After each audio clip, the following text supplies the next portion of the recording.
नमस्कार मैत्रिणींनो, बघा किती छोटं आंब्याचं झाड आहे हे. याला आंबे आलेले आहेत, बघू शकता आपण. किती छोटं झाड आहे हे. हे एवढं झाड आहे हे. आणि ह्याला एक आंबा आलेला आहे हे.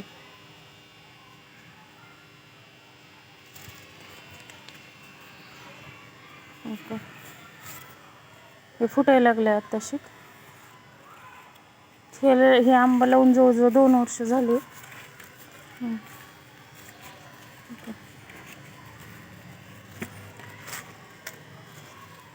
एकच आंबा आलेला आहे ह्याला. एवढं मोठं झालेलं आहे.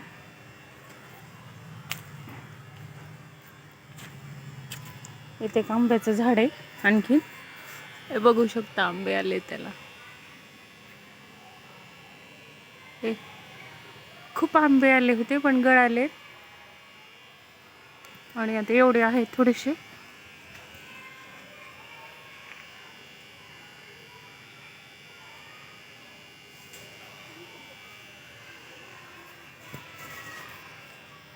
हे बघा, आणखीन इकडे एक आंब्याचं झाड आहे.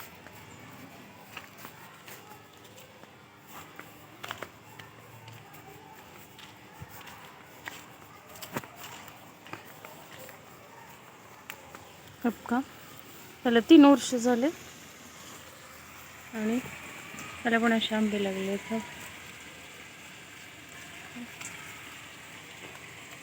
त्याला असे जास्त ठेवले नाहीत ह्याचे आंबे, आणि हे दुसरंच वर्ष.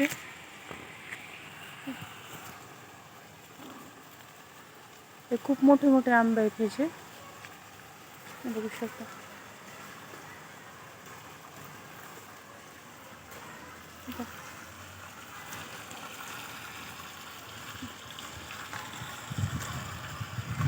त्या झाडाला 3 वर्ष झालेले फक्त.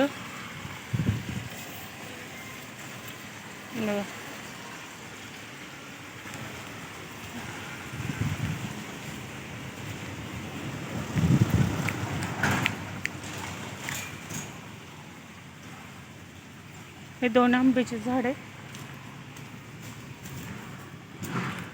चला आता आपण चिक्कू बघूया.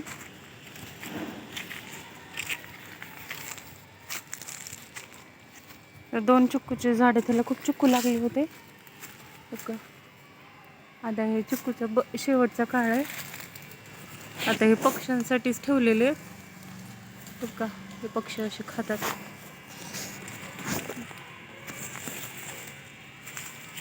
हे पण असे खाली पण भरपूर पडलेले असते.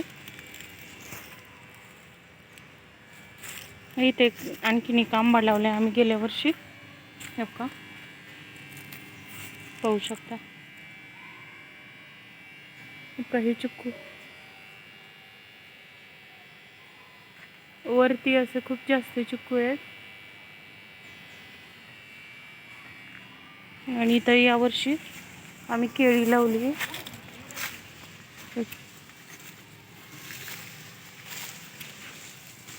2 केळीचे रोप लावलेले.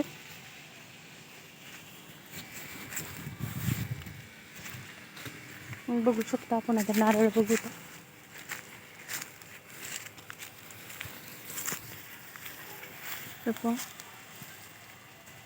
नारळ पण खूप जास्त लागलेले. एका नारळाच्या फणीला खूप नारळ होते. ती पलीकडनं एक नारळाची फणी पडलेली आहे.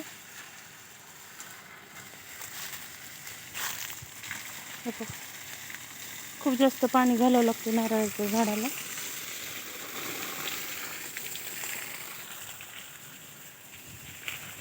तुमच्याकडे आहे का असं परसबाग, बगीचा, झाडं लावलेले? कमेंटमध्ये सांगा मला.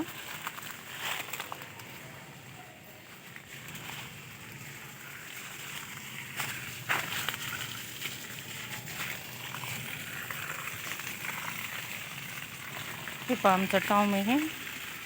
त्याच्यात आंघोळ करायचा टाइम झालेला आहे.